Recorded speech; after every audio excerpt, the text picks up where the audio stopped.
ધારીમાં Bharat Ratna doctor Bhimrao Ambedkar સાહેબની 135 જન્મદિવસની ઉજવણી ખૂબ જ ભવ્ય રીતે ઉજવવામાં આવી 14 એપ્રિલના રોજ ભારત રત્ન ડોક્ટર ભીમરાવ આંબેડકર સાહેબની જન્મજયંતિ હોય તે નિમિત્તે ધારી ખાતે પણ આ જન્મજયંતિ ખૂબ જ ઉત્સાહપૂર્વક ઉજવવાનું નક્કી કરવામાં આવ્યું હતું, જ્યાં બાબા સાહેબની પ્રતિમાને વંદન કરી ફૂલહાર કરવામાં આવ્યા હતા। કાર્યક્રમની રૂપરેખા અનુસાર પ્રથમ તો શોભાયાત્રા ધારીના વિવિધ માર્ગો પર પસાર કરવામાં આવી હતી। ત્યારબાદ મોટી સંખ્યામાં લોકો ધારી જીવન દામણી હાઈસ્કૂલ ખાતે પહોંચ્યા હતા, જે સમાજમાં શ્રેષ્ઠ લોકોનું સન્માન, કન્યાન કેળવણી, ઉચ્ચતર શિક્ષણ, દીકરીઓને માત્ર કંકુમાં જ કન્યાદાન કરનાર શ્રેષ્ઠ માવતરનું સન્માન જેવા વિવિધ કાર્યક્રમો યોજાયા હતા। આ કાર્યક્રમમાં ખૂબ જ મોટી સંખ્યામાં જનમેદની ઉમટી પડી હતી। ત્યારબાદ ભોજનની પણ વ્યવસ્થા કાર્યક્રમ અંતર્ગત રાખવામાં આવેલ હતી।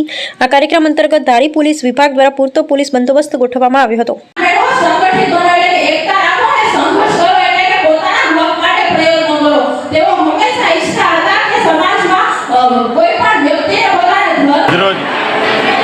ભારત રત્ન બંધારણના ઘડવૈયા યુગ પુરુષ મહામાનવ ડૉક્ટર બાબા સાહેબ આંબેડકરની 135મી જન્મજયંતિ ઉજવણીનું ભવ્યાતિ ભવ્ય આયોજન ધારી તાલુકામાં થયેલું।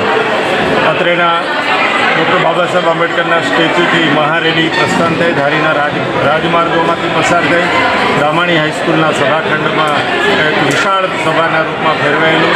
આ કાર્યક્રમમાં શ્રેષ્ઠીઓનું સન્માન કરવામાં આવેલું, મહિલાઓનું સન્માન કરવામાં આવેલું, તેજસ્વી તારલાઓનું સન્માન કરવામાં આવેલું અને ત્યારબાદ સૌ દાતાઓનું પણ સન્માન કરવામાં આવેલું। ડૉક્ટર બાબા સાહેબ આંબેડકરના જીવન અને કવન વિશે સમગ્ર વિદ્યાર્થી આલમના શ્રેષ્ઠ વિદ્યાર્થીઓએ પણ ખૂબ સરસ વાત કરેલી।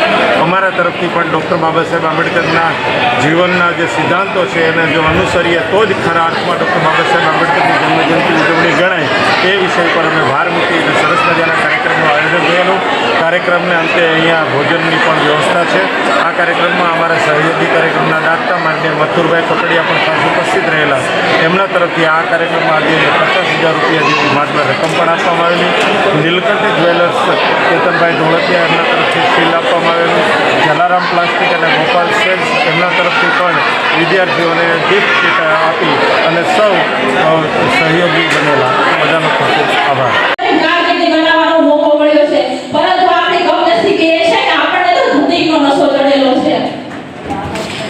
દીકરી